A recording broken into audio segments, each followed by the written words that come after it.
Bonsoir, ravi de vous retrouver enfin pour le premier débrief de la saison. Ça y est, nous sommes tous en selle pour lancer cette saison 2024 de MotoGP. Pour cette nouvelle émission Talkback GP. Bienvenue dans notre nouveau studio. Vous le voyez, alors on va tout de suite remercier les partenaires qui nous aident à agrémenter ce studio. Shoei pour les casques, Laurent Drawing pour les aquarelles. Et puis on a un petit dernier partenaire qui vient de nous rejoindre, c'est Longlap. Longlap qui va nous permettre d'illustrer sur chaque Grand Prix le tracé du circuit. Et puis je vous disais qu'on avait une petite surprise pour vous dans le teaser pour lancer ce premier débrief. On vous fera gagner, on va tirer au sort dans les commentaires tout au long de l'émission, on tirera au sort et à chaque Grand Prix, on vous fera gagner le circuit en descriptif. Comme ça, c'est hyper sympa de la part de Longlab de nous accompagner sur cette saison 2024. Et sachez, et ça je m'adresse à qui de droit pour ta bibliothèque, Michel, ça sera parfait. Tu vois, le petit tracé du circuit de chaque débrief. Voilà, Michel Turcot, il est avec nous. Bonsoir Michel. Salut Eric, j'ai pas de bibliothèque aujourd'hui. J'ai un magnifique paysage oui. Avec les gratte-ciel, ça change un peu. Oui, c'est pas mal. C'est bien construit à Doha, hein. C'est clair. Et puis on a, ça y est, cette fois on l'a, il est bien avec nous. C'est le doc. Salut le doc, salut Thomas. Salut Eric, salut Michel. Alors Thomas, on en profite parce que on a ton œuvre. Alors Michel, faudra aussi nous faire passer le tien, hein, parce que je crois qu'il va bientôt sortir également le numéro sur Sportbike. Ton travail, ton œuvre, Thomas, c'est le guide complet de la saison 2024. Alors non seulement du MotoGP, mais du championnat du monde Superbike, du championnat du monde d'endurance et du championnat de France FSBK à retrouver donc dans ce numéro spécial de Sportbike. Ça t'a pris du temps, hein, t'as transpiré un petit peu, Thomas. C'est surtout les 4 disciplines comme tu as cité, c'est compliqué de rassembler toutes les infos, mais bon, j'espère en tout cas que j'ai fait un bon résumé. Et voilà. Bon, écoute, les lecteurs jugeront. Et puis, comme une bonne nouvelle n'arrive jamais seule, vous pouvez retrouver également le débrief Talkback GP sur le site Sportbike. Donc, pour retrouver après l'émission le débrief, ça sera sur sport-mag.fr et vous aurez également la possibilité de visionner le débrief. Allez, on rentre tout de suite dans le vif du sujet parce qu'il y a beaucoup à dire sur ce premier Grand Prix, messieurs. Et on va commencer par le patron, hein, on va le présenter comme ça, c'est Francesco Bagnaia qui, comme l'année dernière, finalement a construit son week-end tout au long des séances d'essai et même des courses. En course sprint, il a eu un petit peu de mal. Et puis hier, lors du Grand Prix, il a assommé la concurrence. Il est parti devant et personne ne l'a revu. C'est plus que jamais le patron, Michel ? Plus que jamais. En tout cas, il a honoré son titre, enfin son double titre de champion du monde. Il pouvait pas, il aurait pu mieux commencer s'il a gagné le sprint, mais enfin, il termine au pied du podium samedi et voilà. Et hier, il a fait une démonstration à la fois en termes de pilotage, d'intelligence, de construction du week-end. Je pense qu'il y a pas grand-chose à jeter dans sa performance, d'autant que ses adversaires sont retrouvés en difficulté. Cool était déjà un peu samedi avec la dégradation des pneus et aucun n'a réussi comme lui à renverser la vapeur et voilà et à modifier les réglages de sa moto après le sprint pour justement gérer au mieux sa course. Un dernier mot avant de passer la parole à Thomas. On sait qu'il y a eu 5 journées de test depuis le début de la saison, 3 en Malaisie et 2 au Qatar 15 jours avant le Grand Prix. Ça a permis de travailler avec les nouvelles motos, mais enfin, ces essais, ils sont dans des conditions, on va dire, parfaites, hein. Il n'y a que les MotoGP qui roulent toute la journée, donc il y a la gomme, elle est posée sur la piste, il y a beaucoup de grip. Donc, ce que expliquait Bagnaia, c'est que pendant ces tests, les pneus étaient hyper constants, et en fait, quand ils sont retrouvés week-end de Grand Prix, là, les conditions étaient très différentes.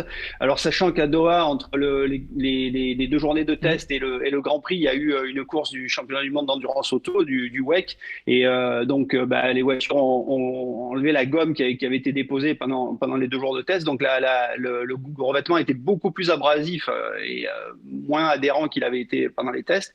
Donc, les conditions, les réglages utilisés pendant les tests, beaucoup de pilotes sont retrouvés avec beaucoup d'usure de pneus, certains pour l'avant, d'autres pour l'arrière, et donc ça a rendu un peu le week-end compliqué pour beaucoup d'entre eux. Oui, sans oublier aussi qu'il a plu, hein, avec la petite polémique qui est apparue le vendredi soir. Mais c'est vrai que beaucoup ne l'ont pas signalé, mais le WEC une semaine avant, c'était pas forcément la meilleure idée qu'on ait eue au niveau programmation.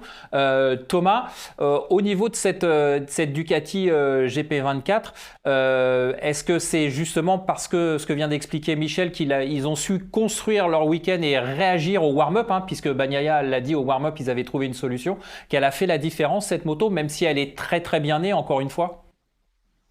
Oui, effectivement, la GP24 est, comme tu dis, elle est très bien née. Surtout, c'est contrairement à la GP23 par rapport à la GP22, c'est vraiment une grosse évolution parce qu'il ne faut pas oublier que Ducati n'a pas cette marge de manœuvre en termes de concession par rapport à certains autres constructeurs cette année. Donc, du coup, ils ont mis le bouchée double justement en début de saison pour accélérer le développement et donc avoir une moto, on va dire, la plus aboutie possible. L'autre chose sur laquelle, je voulais revenir un peu sur ce que disait Michel, l'autre chose sur laquelle aussi Pecco a travaillé, c'est en dehors des réglages, il a aussi adapté son style de pilotage pour justement gérer ce pneu qui a été problématique, entre guillemets, cette gestion qui a posé des difficultés à pas mal de pilotes. Et donc, il a adapté son style de pilotage pour justement pas cramer son pneu dès le début de la course. Et justement, quand il voyait que des pilotes se rapprochaient de lui, mettre un petit coup de collier pour pouvoir justement garder un petit peu d'air. Donc, voilà, pour revenir à la GP24, c'est vrai que ça reste une moto très bien née, très bien aboutie. Et surtout, contrairement aux années précédentes, où il y avait un petit peu d'adaptation des pilotes officiels ou Pramac avec la nouvelle machine Ducati. Là, effectivement, on voit Martin qui s'y est très bien adapté, Bastianini qui a fait une belle performance aussi, et bien évidemment Pecco qui a gagné la course principale. Au niveau Michel, oui, vas-y. Ouais, si je peux rajouter un petit mot, enfin là encore, on parlait de Bagnaia le patron. Il fait quand même la différence sur les deux autres pilotes cités par Thomas, hein, que ce soit Bastianini ou Martin. C'est vrai que Martin a fait un sprint, bon, comme on a l'habitude de le voir faire. En revanche, déjà à la fin du sprint, il était vraiment à la ligne avec les pneus et il n'a pas su trouver des solutions pour les rendre pour être plus performants sur la longueur du Grand Prix. Il a été surpris d'ailleurs par le rythme imposé par Bagnaia tout de suite, parce que non seulement Bagnaia a préservé ses pneus, mais en plus il les a préservés en maintenant un rythme assez incroyable, hein, puisqu'il a roulé bien plus vite qu'il a même plus roulé plus vite qu'il avait fait sur le sprint de l'an dernier. Donc voilà, une performance de champion du monde, de double champion du monde. Est-ce que c'est lui qui est parti plus vite? Ou est-ce qu'on peut dire que c'est aussi le reste du plateau qui a été un petit peu trop prudent? Parce qu'effectivement, on l'a entendu, vous l'avez certainement vu aussi recueilli dans les propos des pilotes que vous avez rencontrés dans le paddock. On était vraiment inquiet sur ce côté pneumatique et finalement on a l'impression que Bagnaia, ça ne le touchait pas. Alors est-ce que c'est lui qui a roulé normalement et les autres qui ont roulé trop prudemment au début? Il y a un peu des deux. Il est parti sur un rythme soutenu, comme je l'ai dit, ça a surpris Martin et même Binder. Hein, et ils pensent, enfin, ces deux-là pensaient que le rythme du début de course serait un peu moins élevé. Donc c'est ce qui a permis aussi à Pecco de se retrouver devant. Et puis bon, après voilà, on sait, hein, quand on est devant, c'est plus facile de gérer aussi la température et pression des pneus. Donc les deux autres se retrouvent ensemble et ils se sont retrouvés dans une situation où c'est difficile de se doubler. Quand on est derrière, voilà, les pneus prennent de la température. Donc c'est vrai que la stratégie de Pecco était la bonne. Ouais, je comparais les meilleurs temps en course, hein, par rapport au Grand Prix de novembre. Pecco, il a roulé quasiment 7 dixièmes plus vite, hein, qu'en novembre dernier en conditions de course. Au niveau... Après, en termes, si je peux, enfin voilà, en termes de records, franchement, ça a été beaucoup plus rapide ce week-end d'une façon générale. Franchement, le niveau du MotoGP aujourd'hui, en tout cas sur ce premier rendez-vous, a été vraiment impressionnant. Je crois que Michel, tu m'arrêtes si je me trompe, je crois que 14 pilotes ont tourné sous le record du tour le samedi, le record du tour précédent. Ouais. Donc c'est dire, et surtout des pilotes qui découvraient de nouvelles machines, hein, Marquez, Zarco ou autres. Et donc ça montre le niveau du MotoGP et que ça se joue à très peu. Je crois qu'il y avait 20 secondes à un moment donné de la course sur le top 20 durant la course d'hier. Donc voilà, c'est aujourd'hui faire la différence, ça se passe sur la gestion des pneus, sur le pilotage, sur pas mal de choses. Après, on va peut-être pondérer aussi avec ce qu'a dit Michel aussi au début, c'est qu'il y a eu ces 2 jours en amont, ces 2 jours Bien de sûr. test. Alors bien évidemment, les conditions de piste avaient évolué, mais ça permettait quand même aux pilotes d'être un petit peu plus performants, non? Oui, tout à fait, mais bon, on l'a vu à Sepang pendant les tests. Je veux dire, les records ont été battus également, tu vois. Donc même effectivement, si les conditions étaient différentes, pardon, par rapport au Grand Prix, ça montre quand même que le MotoGP aujourd'hui est très rapide. Oui, puis on a vu, pour illustrer tes propos, Thomas, Johan Zarco qui échoue aux portes de la Q2 pour 11 millièmes. C'était hyper serré encore. Bien sûr, tout à fait. Sur un circuit qui fait 2 minutes en moyenne, enfin pas en moyenne, mais je veux dire qui fait presque 2 Oui, minutes. qui fait, ouais, sur un développé qui est quand même très très long. Ouais. Michel, on a parlé de Pecco Bagnaia. Moi, je voudrais maintenant qu'on parle de Brad Binder. Alors, quand on avait débriefé suite au test de Sepang et du Qatar, je t'avais dit, c'est bizarre, je trouve que KTM, finalement, on nous a annoncé beaucoup de choses et puis finalement, ça se concrétise pas. T'étais pas d'accord avec moi et puis finalement, tu avais raison puisque Binder nous a démontré que KTM était bien là et qu'il faudrait très certainement compter avec lui. Oui, bien sûr. Oui, KTM a fait du bon boulot cet hiver. Ils n'ont pas fait des révolutions drastiques sur leur machine, hein. C'est une évolution. L'an dernier, ils avaient beaucoup de choses l'hiver dernier. Là, ils ont fait beaucoup de tri l'an dernier. Sur quoi ils doivent travailler? Ils doivent encore améliorer la motricité de la moto en sortie de virage et justement la gestion de l'usure des pneus, ce que Ducati fait très bien. En revanche, leur point fort, on l'a vu, hein, c'est la vitesse de pointe de TM. On a vu Binder sur un bout de ligne droite. Enfin, voilà, c'est vraiment impressionnant. C'est les KTM qui avaient les meilleures vitesses de pointe ce week-end. Donc voilà, la moto, elle est là, elle est performante. On sait que Binder, c'est un pilote du dimanche, enfin maintenant aujourd'hui du samedi après-midi, puisqu'on a une course le samedi. Mais voilà, c'est un pilote qui sur les essais, c'est pas forcément son point fort, mais en revanche en course, il lâche rien, il est toujours là. Voilà, l'an dernier, il est quatrième du championnat, donc il veut le titre cette saison. Donc voilà, il a bien démarré et je pense qu'il a les moyens de mettre un peu la pagaille au milieu des pilotes Ducati. Toi, Thomas, qui est vraiment focus aussi sur la technique, hein, il y a un super papier dans ton dernier numéro de Sport Bike. Cette KTM, visuellement, n'a pas l'impression qu'elle a vraiment évolué. Alors, il y a certainement des petites choses cachées, et puis évidemment les évolutions moteurs qu'on ne connaît pas, mais il y a quand même eu pas mal de travail de fait d'amélioration ou de peaufinement, si on peut s'exprimer comme ça. T'es d'accord? Ah oui, clairement. Je veux dire, le carénage que les KTM utilisent aujourd'hui, d'ailleurs, Tech 3 en a disposé ce week-end. Hein, sauf erreur, je crois que Acosta en a disposé que ce week-end. Donc, ouais, il y a un nouveau carénage qui circule, qui apparemment fonctionne bien. Donc oui, il y a un gros travail sur l'aéro. De toute façon, c'est vraiment le nerf de la guerre aujourd'hui en MotoGP. Et puis surtout, je rappelle que l'année dernière, KTM a disposé de l'expertise, en tout cas, de de l'aide, on va dire, de Red Bull Technologies, pour justement apporter encore plus de choses à l'aéro, quoi. Donc oui, chez KTM, ça bosse beaucoup, même si ça se voit moins, on va dire. Oui, c'est moins spectaculaire, on va dire ça, mais finalement, c'est aussi, voire plus efficace.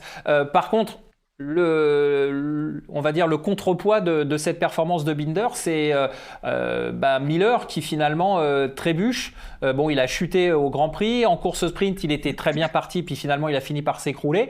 On parlera d'Aprilia un petit peu plus tard, mais est-ce qu'on va avoir un petit peu un pilote et puis les autres moins bien? Comment tu le sens, Miller, cette année? Michel, vous avez échangé, j'imagine, avec lui sur le paddock. Comment il est?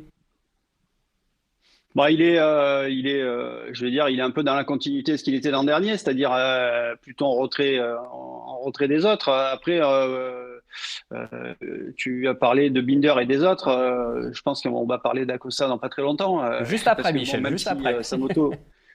même si sa moto est rouge et s'appelle Gasgas, c'est la même machine. Et donc, voilà. Clairement, aujourd'hui, il y aura. Enfin, voilà. Je pense que cette saison, on va avoir 2 pilotes qui vont performer avec la RC16, hein, appelons-la comme ça. 2 pilotes qui vont performer avec cette moto, c'est Binder et Acosta. Après, voilà. Miller était un petit peu en dedans l'an dernier et il semblerait que un petit peu sur la lancée de la saison précédente avec voilà, il sera là sur des coups certainement quand les conditions de piste seront un peu précaires. On sait qu'il est fort sous la pluie quand la piste est séchante aussi, donc voilà, je pense qu'il va avoir du mal à être régulièrement dans le top 5 parce que, comme l'a dit Thomas, le niveau cette saison est encore plus relevé que l'an dernier, quoi. Alors Michel, tu as fait la transition parfaite en parlant de Pedro Acosta.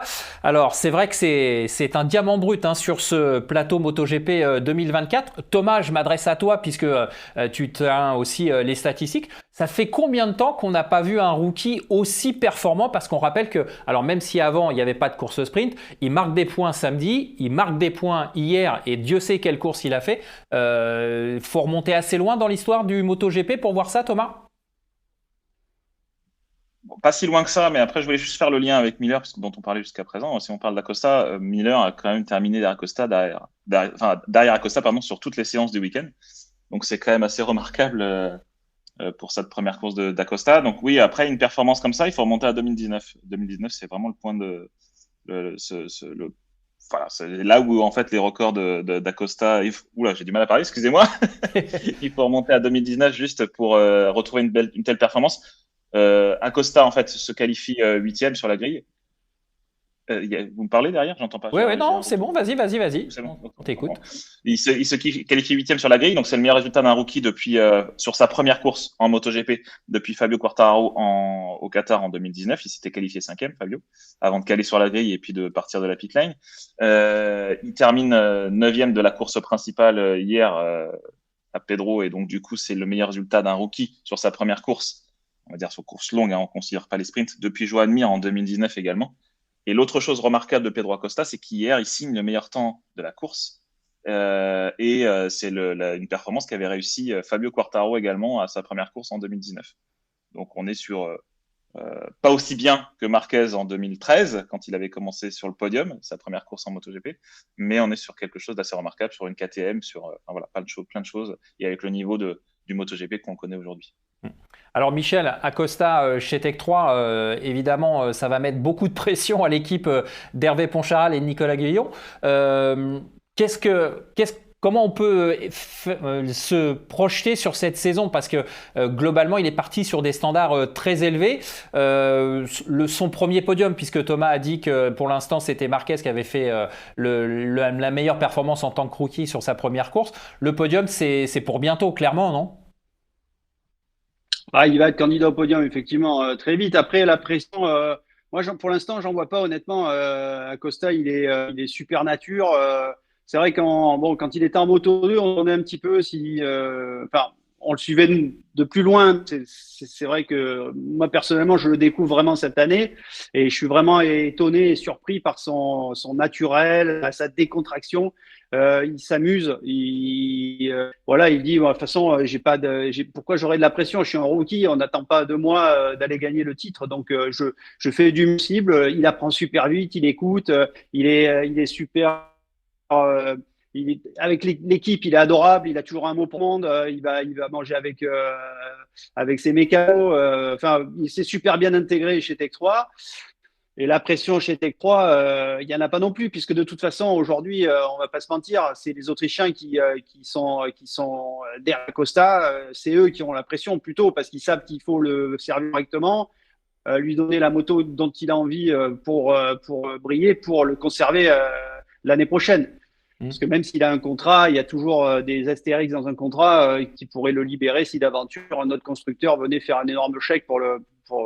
Donc, moi, je vois un pilote voilà, qui se régale, super doué. Tous les autres sont un peu sur le cul quand il doit rouler. Il fait des trucs improbables. Là, on a vu son ralenti aux essais dans le dernier virage à droite où il rattrape la moto, elle est par terre. Enfin, ça rappelle un peu du Marquez, tout ça. Voilà, comme l'a dit Thomas, ça rappelle aussi Fabio quand il est arrivé en 2019. On est sur des standards, voilà, Marquez, Quartararo, des pilotes super doués avec un pilote, enfin voilà, talent naturel incroyable et qui régale tout le monde. Et donc voilà, ça va être effectivement un pilote à suivre cette année, quoi.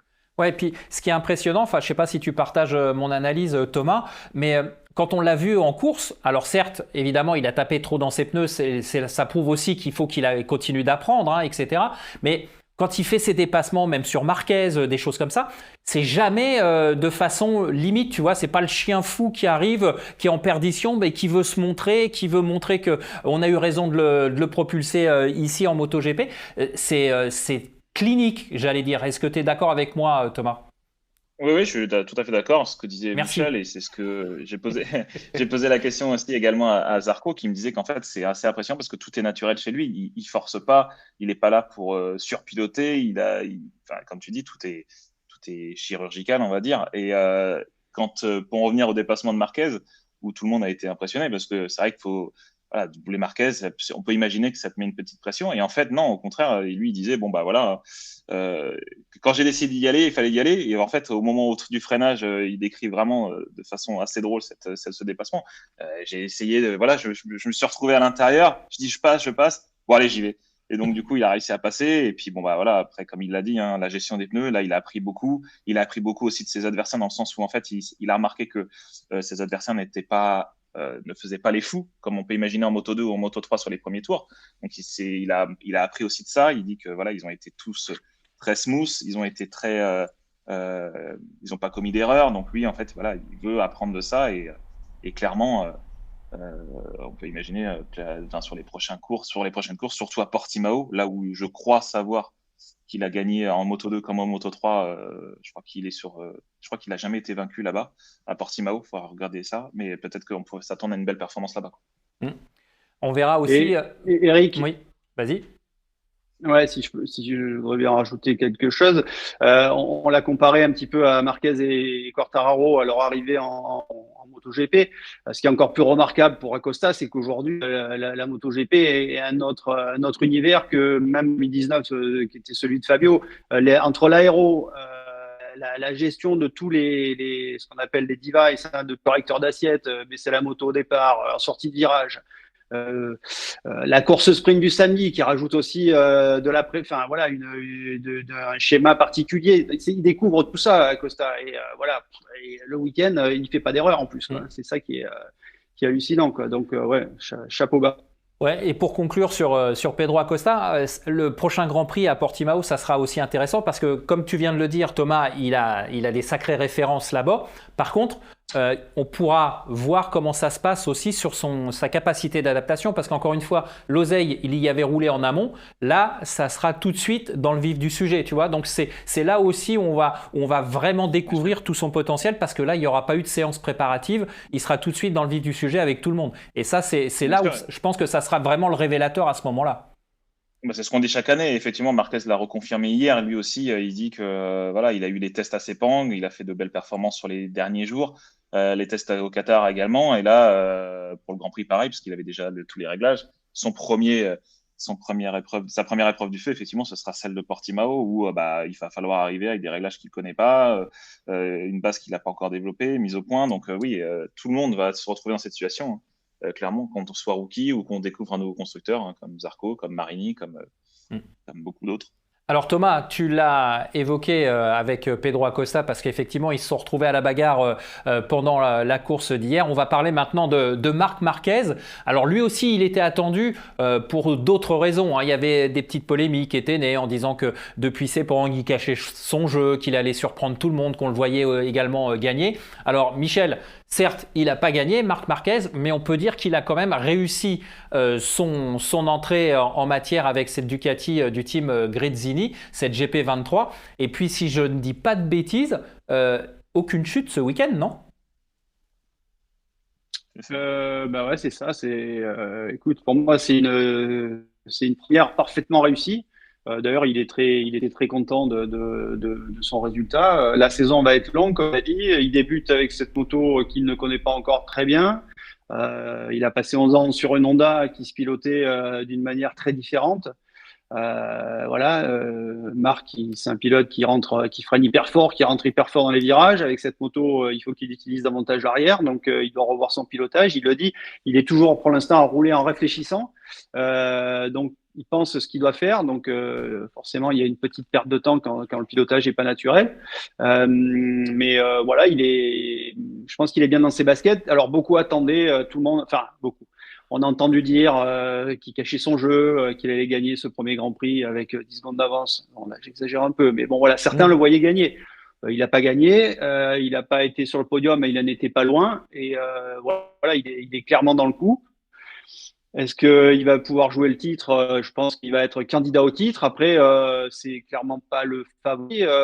Voilà. Après, on l'a dit, le niveau il est super relevé. Il y a beaucoup de très bons potes avec la Ducati. Et puis, on va rappeler qu'il n'est pas dans l'équipe, il est pas dans l'équipe officielle et il n'a pas non plus l'une des 4 GP24 disponibles cette année. On l'a dit, qui est une Chine bien née et certainement plus performante que la GP23. Et l'écart entre la GP24 et la GP23 va forcément augmenter durant l'année, puisque c'est une moto voilà, qui est neuve, voilà, pour laquelle les pilotes et les équipes, par Mike et Ducati officielles, n'ont pas encore toutes les données pour en tirer le meilleur à chaque fois. Donc, il y aura peut-être des grands prix où Marquez va profiter de ce qu'on sait de la GP23 pour gagner des courses. Est-ce que voilà, sur le championnat, il y a une vraie inconnue, mais ce qui est sûr, c'est il est rassuré sur ce qu'il peut faire. Et puis, je pense qu'il est lucide. Il a compris. Voilà, il sort de 4 années de galère, de blessures, de doutes.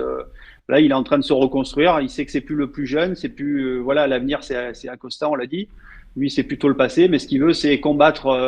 Il a dit dans une interview à l'équipe ce week-end, c'est combattre le déclin. Donc, il est un petit peu dans la phase qu'était Valentino Rossi quand il est, alors même c'est pas le même âge, mais voilà, quand il a essayé de repartir au début des années 2010, après son échec chez Ducati, il est dans cette phase-là, Marquez. C'est essayer d'aller égaler les titres de Rossi, c'est son challenge.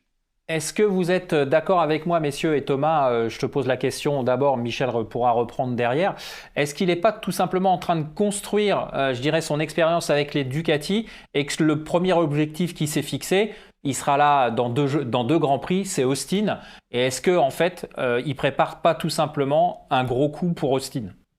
Thomas, qu'est-ce que tu en penses?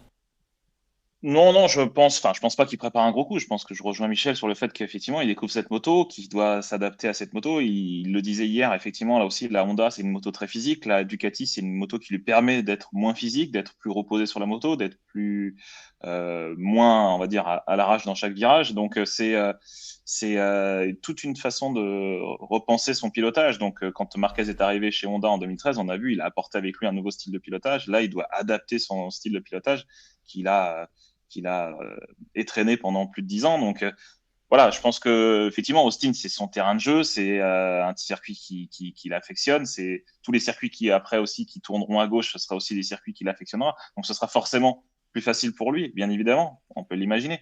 Mais je ne pense pas qu'il prépare un gros coup. Je pense que justement Marquez patiente, ne met pas la charrue avant les bœufs, comme on dit, et puis qui surtout il arrive, il va jouer la régularité. Et c'est comme ça que je le vois en fait. Il sera peut-être pas là tous les week-ends à gagner des courses ou à se battre pour les podiums tous les week-ends, mais ce qu'il a montré ce week-end, en ne chutant pas mais en marquant des points, en signant son meilleur résultat hier sur le sec depuis Australie 2022, voilà, on voit que Marquez voilà, peut-être ça fait preuve de maturité et maintenant essaie d'assurer la régularité et de jouer le jeu. Tu es d'accord, Michel? Effectivement, c'est plus une construction sur le long terme plutôt que de préparer un coup d'éclat? Ah oui, non, mais je suis entièrement d'accord avec Thomas. Il prépare pas de coup d'éclat. Le coup d'éclat, c'était peut-être l'an dernier qu'il en rêvait parce qu'il savait que sa moto était pas performante et qu'il fallait qu'il profite de circonstances pour faire quelque chose. Là, il sait qu'il a une moto qui est il a la moto champion du monde en titre. Donc voilà, il veut se reconstruire. Donc il va travailler sur l'ensemble. Là, il est quand même 4e du championnat après la première course. Donc c'est quand même pas trop mal. C'est le premier pilote avec cette GP23 qui découvre encore une fois. Voilà, et l'an dernier, quand il est arrivé en MotoGP, comme l'a dit Thomas, il a imposé un nouveau style. Honda a travaillé dans son sens en faisant une moto radicale qui se pilotait avec l'avant. Tout était fait pour lui chez Honda, tous les ingénieurs étaient autour de lui, ils ont même délaissé les autres.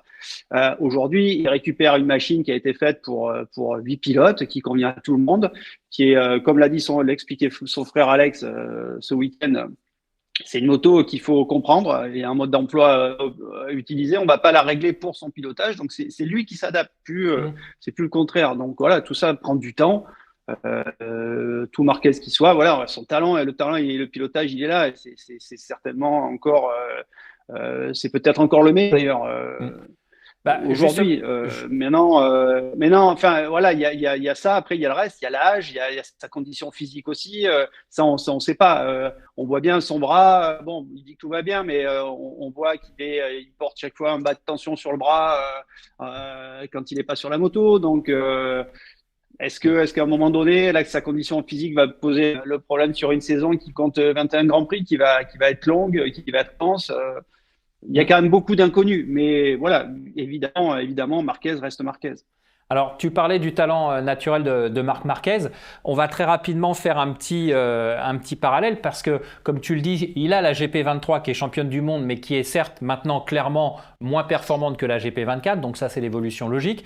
Mais parmi les pilotes de la GP23, que ce soit Di Giannantonio, Bezzecchi, Alex Marquez, Alex s'en est pas trop mal tiré, mais Di Giannantonio et Bezzecchi pour la VR46, ça a été très très compliqué. Et Bezzecchi, c'est vraiment décevant, non? Oui, c'est surtout Bezzecchi. DJ Antonio, il est tombé au sprint. Il fait septième.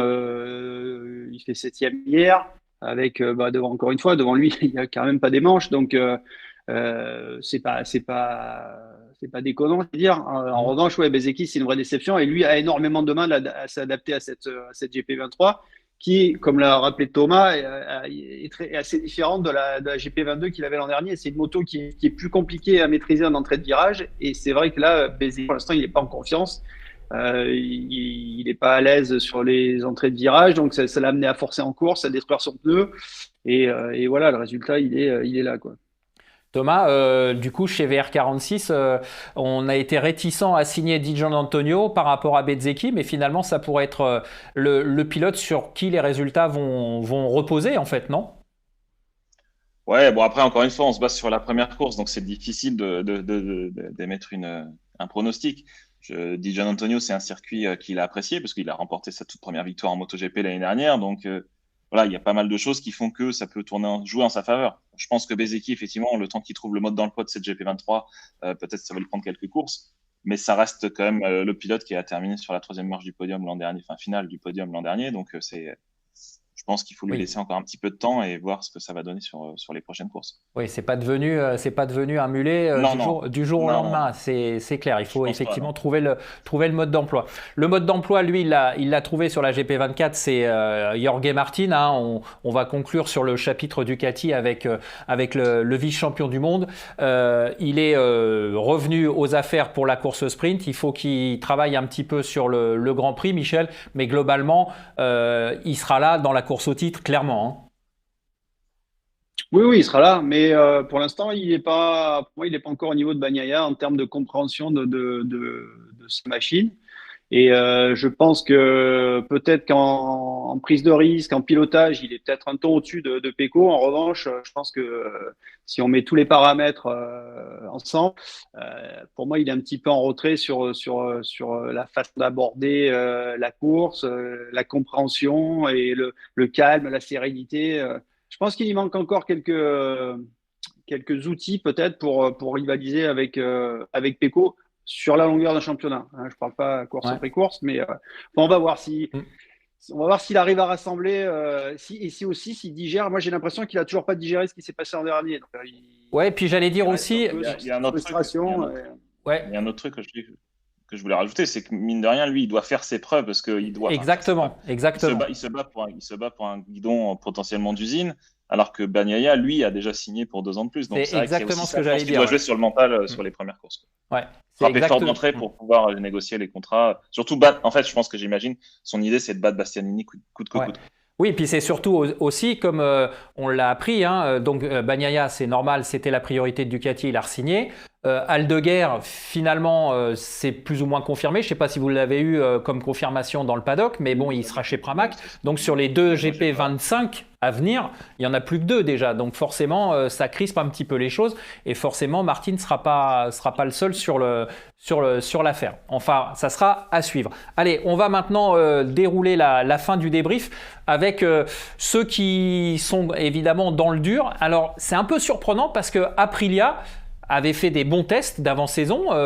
Espargaro avait été très impressionnant même au Qatar il y a 15 jours. Et puis s'il a répondu présent en course sprint avec cette 3e marche, En course hier, ça a été très compliqué.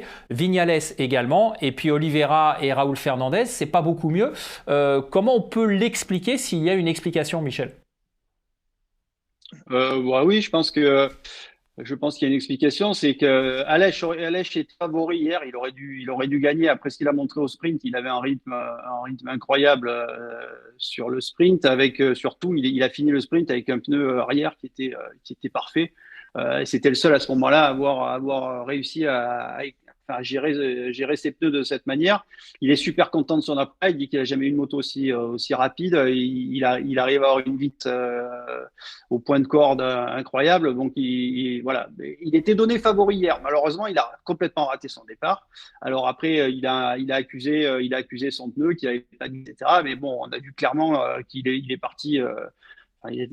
Voilà, il a raté son départ. Il a un peu fait la course de Martin l'an dernier, c'est-à-dire en mauvais départ. Il a mis son pneu en contrainte et après, il a eu du mal à remonter. Et puis voilà, devant, ça n'a pas amusé le terrain. Et donc, il est revenu, mais pas suffisamment, quoi. Donc, je pense il a foiré sa course, on va dire, mais la moto, elle est performante. Et c'est surtout lui qui il le dit, hein, cette moto, elle est super performante. Par contre, elle est très physique. Il faut vraiment trouver le mode d'emploi. Et pour l'instant, il est le seul à l'avoir trouvé.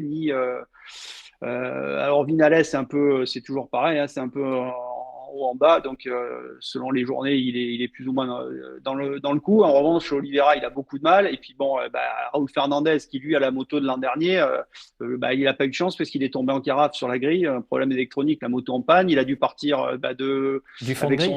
sa seconde moto qui était montée qui était équipée de pneus qui étaient déjà usés, puisqu'il avait plus de gomme neuve à mettre dessus. Donc, en plus, il est parti derrière. Donc, il a fait ce qu'il a pu, puis il a dû s'arrêter parce que les pneus étaient au bout du rouleau, quoi. Thomas, justement, Michel disait que cette Aprilia, elle est hyper performante. Pour l'instant, Espargaro est le seul à en tirer le plein potentiel, ou en tout cas le meilleur potentiel. En plus, il est le seul, je crois, à aimer cet arrière de selle, cet aéro particulier sur l'arrière de selle qui amène un peu plus d'appui sur l'arrière. C'est ça, hein, Thomas? J'ai pas tout compris, mais a priori, c'est le seul qui apprécie cet élément. Oui, c'est ça, c'est effectivement ça. Et entre Vignales et lui, c'est vraiment deux motos différentes. Après, Vignales, encore une fois, pendant tout le week-end, il a été à côté. C'est vrai il a pas arrêté de dire tout le week-end qu'il avait une moto qui était qui était à l'envers de celle qu'il avait au test au Qatar, alors qu'il avait plutôt bien roulé. Il n'a pas réussi à trouver de solution. Après, il espérait trouver quelque chose au warm-up, ce qui apparemment s'est confirmé puisqu'il signe le meilleur temps du warm-up, sauf erreur. Mais ça s'est pas concrétisé en course, forcément. En partant d'aussi loin, c'est difficile. Voilà. Après, Vignales, comme disait Michel, hein, il y a des hauts et des bas. Et effectivement, c'est ce manque de régularité qui pourra jouer en sa défaveur sur la longueur du championnat, ça c'est sûr. Très bien, merci Thomas. Allez, on va terminer ce débriefing en parlant bien évidemment.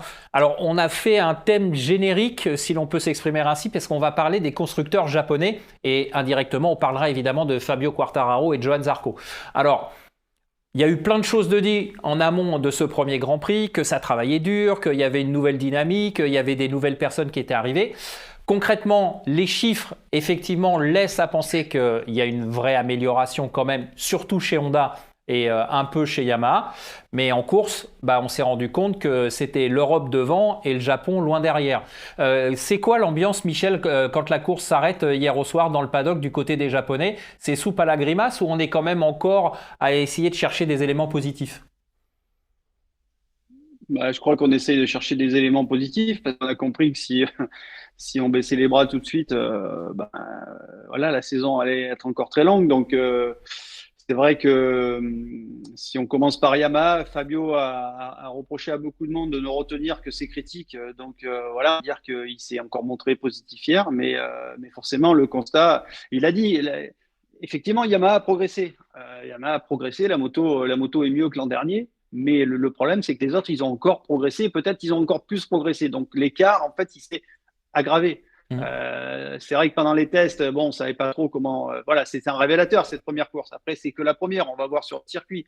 Mais là, c'est vrai que c'est assez inquiétant dans le sens où, en termes de performance, de dégradation de pneus, enfin, voilà, tout, comme il le dit, c'est pas un truc qui va pas. En fait, c'est partout que c'est moins bien. Donc, et c'est tellement serré que un peu moins bien partout, ça fait des gros écarts, ça fait sur la course, ça fait presque du 7, 17, du 10e au tour, donc ce qui est quand même énorme pour Alors, Yamaha, quoi.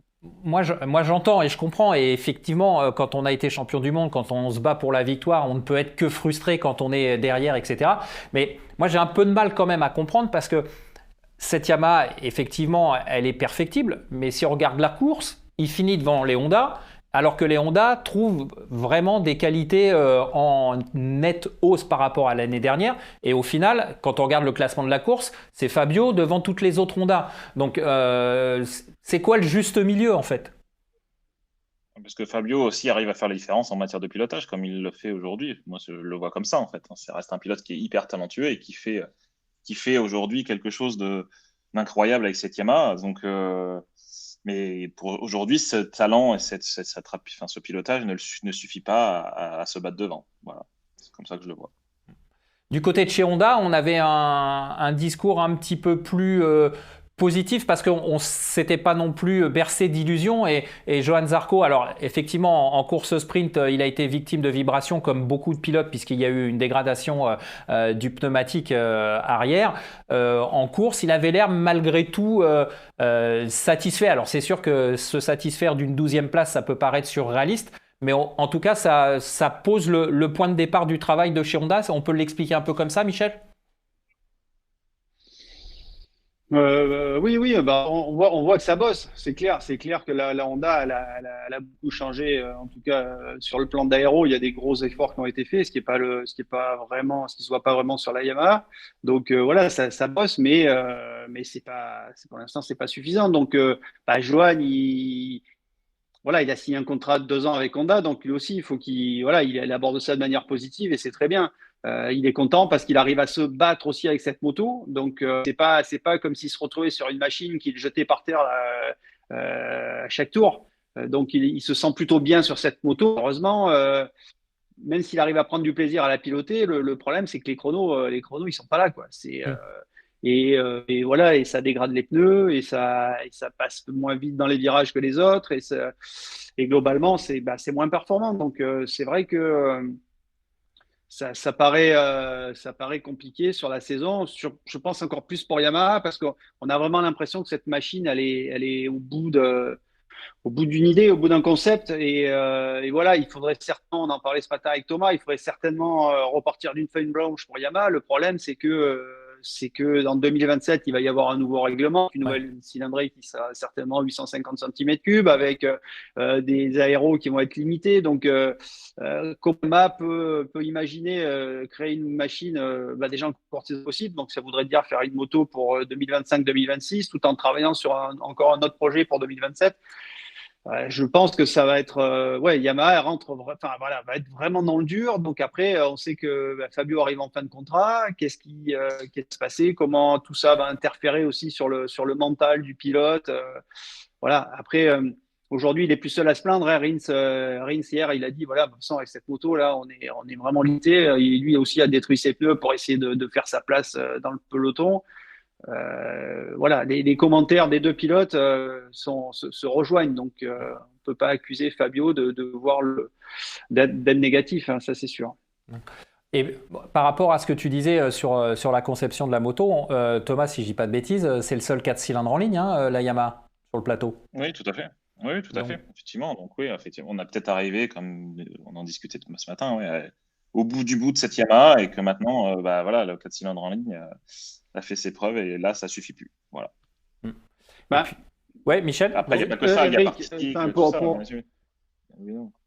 Enfin, voilà, c'est vrai, longtemps, il y a eu ce débat 4 cylindres en ligne des 4. On sait qu'un 4 cylindres en ligne, c'était une architecture moteur qui, avec une machine conventionnelle, permettait d'avoir une moto qui rentrait plus vite dans les virages, qui tournait, enfin, qui gardait plus de vitesse au point de corde, qui était plus agile dans des grands enchaînements. Malheureusement, aujourd'hui, tous ces paramètres-là, c'est l'aéro qui le gère. Donc, on peut avoir des moteurs hyper puissants et qu'après, on va contrôler avec l'électronique l'aéro. Or, la Yamaha, aujourd'hui, elle est en retrait sur l'aéro, mais aussi sur l'électronique. Les pilotes le disent clairement, la gestion électronique, elle n'est pas au niveau on n'est pas au niveau des autres, notamment des Ducati. Donc, c'est vrai qu'on peut se dire que ce 4 cylindres, c'est peut-être l'avenir, même si on n'imagine pas que ça change pour les raisons qu'on a évoquées tout à l'heure, quoi. Et puis peut-être un petit peu plus agressif aussi par rapport à la gestion des pneumatiques, un 4 cylindres par rapport à un V4 qui emmène un petit peu plus facilement. Bon, on n'est pas pilote, mais en tout cas, c'est un petit peu dans les caractéristiques des moteurs. J'ai juste une dernière question, messieurs, parce qu'on avait eu sur le fil des commentaires sur la page Fastlane TV, Romain qui nous demandait, est-ce que vous avez eu des communications, ou en tout cas, est-ce qu'il y a eu des publications de fait sur l'état de santé de Morbidelli et Rins? Est-ce qu'on sait comment ils vont, puisque on sait aussi... Pardon ? Non, j'ai toussé, excuse-moi. Pardon, alors à tes souhaits, Thomas, à tes souhaits. Non, je disais Morbidelli, Rins, est-ce qu'on a eu c'est Romain qui demande ça, est-ce que vous avez eu des précisions sur leur état de santé, comment ils vont, est-ce que ça progresse? Parce que on l'a vu aussi ce week-end, Morbidelli, c'était pas simple. Hein. Écoute, pour ce qui est de Rins, moi j'ai fait une interview de lui pour Motorvue ce week-end, donc il m'a expliqué que sa jambe était sur la moto, ça le gêne plus. Pour marcher, il a encore du mal. Voilà, c'est effectivement une blessure très longue, mais son tibia a été en miettes. Donc comme il a dit, normalement pour se soigner correctement, il aurait dû rester 6 mois allongé sans poser le pied par terre. Donc voilà, c'était vraiment une blessure très, très grave qui prend du temps. Voilà, il affirme que sur sa moto, il n'est pas gêné, donc ça c'est fait. Concernant Morbidelli, on le sent un peu, toujours un peu perdu. A priori, il aurait récupéré de sa commotion, même si certains dans son entourage s'inquiètent un peu de ses pertes de mémoire. Mais en tout cas, il n'a pas roulé, il n'a pas fait les tests de Sepang, il n'a pas fait les tests du Qatar. Donc déjà, il a pas de roulage avec la Ducati. Et donc voilà, je pense que c'est difficile pour lui aussi par rapport à tout ça, quoi. Ouais. Donc ce qu'il disait samedi, c'est que lui, pour l'instant, il fait une croix. Clairement, c'est ce qu'il a dit. Il fait une croix sur les 3 premières courses. Il dit ces 3 premières courses vont me servir de test pour que je me remette à niveau, mais il n'y a pas d'objectif particulier, si ce n'est juste s'adapter à cette GP24 sur laquelle il n'a pas du tout roulé. Donc c'est vraiment son objectif. Les 3 premières courses. Voilà. Très bien. Bon, merci beaucoup. Merci Thomas. Merci Michel. On se retrouve dans 15 jours pour le Grand Prix du Portugal. Ça sera la 2e épreuve de cette saison 2024. On vous souhaite un bon retour en France puisque vous êtes encore à Doha et que vous allez prendre l'avion dans quelques heures. Et puis nous, on se quitte sur cette première version du débrief Talkback GP 2024. N'hésitez pas à commenter, à liker, à vous abonner sur Fastlane TV. Et je vous rappelle que dans le fil des commentaires, on tirera au sort et le regagnant recevra, voilà, j'essaye de le placer dans la lumière pour qu'on le voit le mieux, le tracé du débrief du Grand Prix concerné. Donc pour cette émission numéro 1, ça sera le tracé du Grand Prix de Losail, le Grand Prix du Qatar. Voilà, merci de votre fidélité, merci de votre présence. On se retrouve dans 15 jours. D'ici là, portez-vous bien et à très vite.